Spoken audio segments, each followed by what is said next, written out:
নমস্কার বন্ধুরা, নতুন একটা রেসিপি নিয়ে এসআর ভিলেজ কুকিংয়ে আপনাদের সবাইকে অনেক অনেক স্বাগত জানাই। বর্ষাকালে মাছের ডিমের স্বাদই আলাদা, আর এই মাছের ডিম দিয়ে যদি কালিয়া বানানো যায় তাহলে দুপুরের ভোজটা পুরো জমে ক্ষীর। তো আজকের রেসিপিটার নাম হচ্ছে মাছের ডিমের কালিয়া। পুরো ভিডিওটা আপনারা দেখতে থাকুন। চলুন রান্নাঘরের দিকে যাই।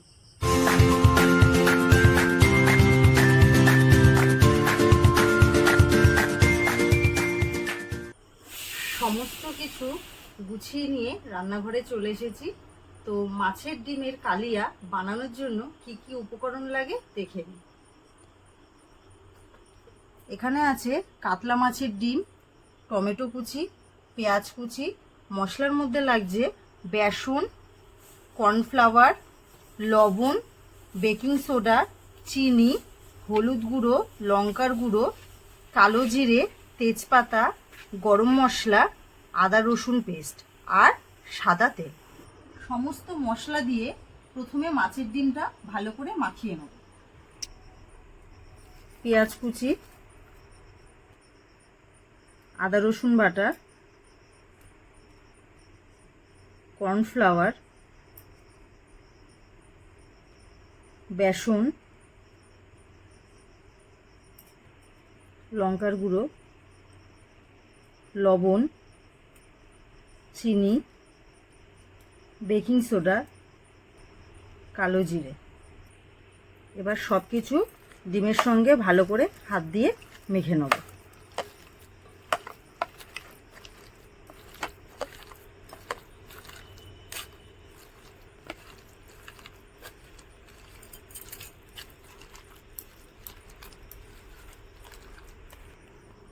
খুব ভালো করে মশলার সঙ্গে মাছের ডিমটা মাখিয়ে নিয়েছি।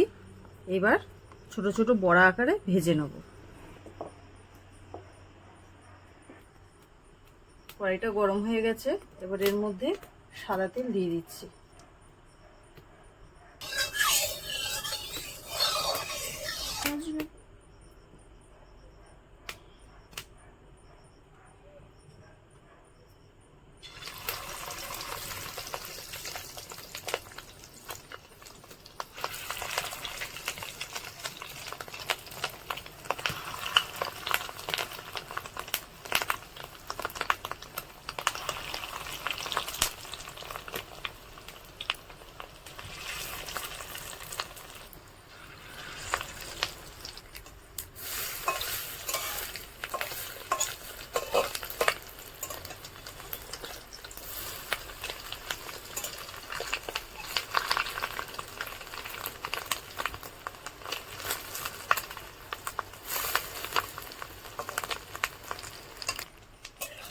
বড়াগুলো লাল লাল করে ভেজে নিয়েছি, এবার তুলে নেব।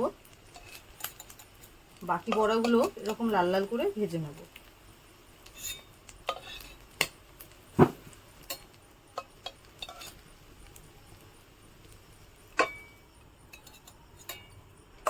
সমস্ত মাছের ডিমের বড়াগুলো ভেজে নিয়েছি। এবার কালিয়া বানানোর জন্য কড়াইতে পেঁয়াজ কুচি দিয়ে দেবো। পেঁয়াজটা লাল লাল করে ভেজে নেব। কালিয়া করা ছাড়াও এই মাছের ডিমের বড়াগুলো এইভাবেও ভেজে খেলে খুব ভালো লাগে। এর মধ্যে আমাদের ইঁদুরটা 4-5টা খেয়ে নিয়েছে, দারুণ লাগছে, কিন্তু বেশ মুচমুচে হয়েছে বেকিং সোডাটা দেওয়ার জন্য। এর মধ্যে আদা রসুন বাটাটা দিয়ে দিচ্ছি।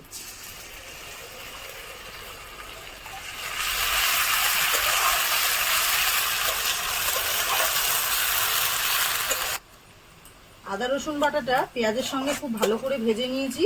এবার এর মধ্যে কেটে রাখা টমেটোগুলো দিয়ে দিচ্ছি।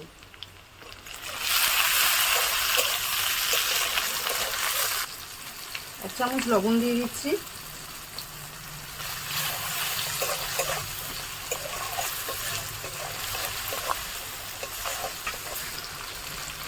হলুদ গুঁড়ো, লঙ্কার গুঁড়ো, স্বাদ মতো চিনি, সামান্য একটু জল দিয়ে মশলাটা খুব ভালো করে কষিয়ে নেব।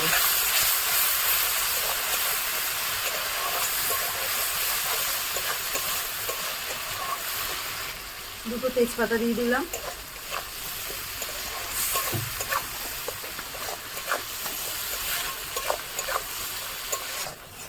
মশলা থেকে তেল ছেড়ে দিয়েছে, এবার এর মধ্যে পরিমাণ মতো জল দিয়ে দিচ্ছি।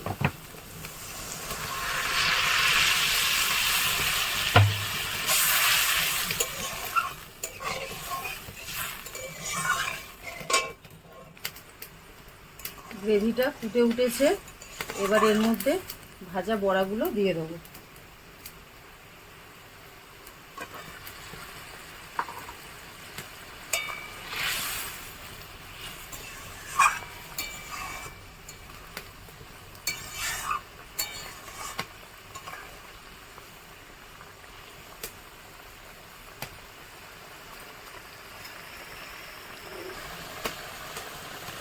দু মিনিট মতো ফুটিয়ে নিয়েছি, বেশিক্ষণ ফোটালে বড়াগুলো ভেঙে যেতে পারে।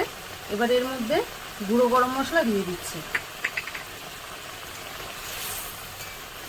মাছের ডিমের কালিয়া রেডি। এবার একটা পাত্রে নামিয়ে নেব।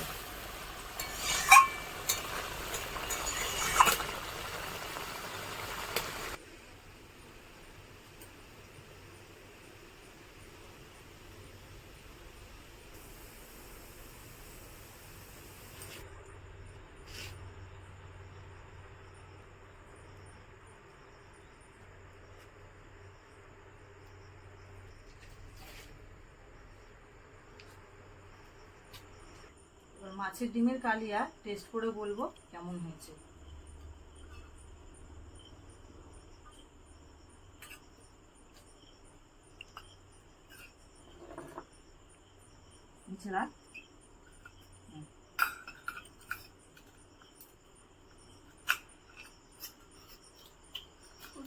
দেখো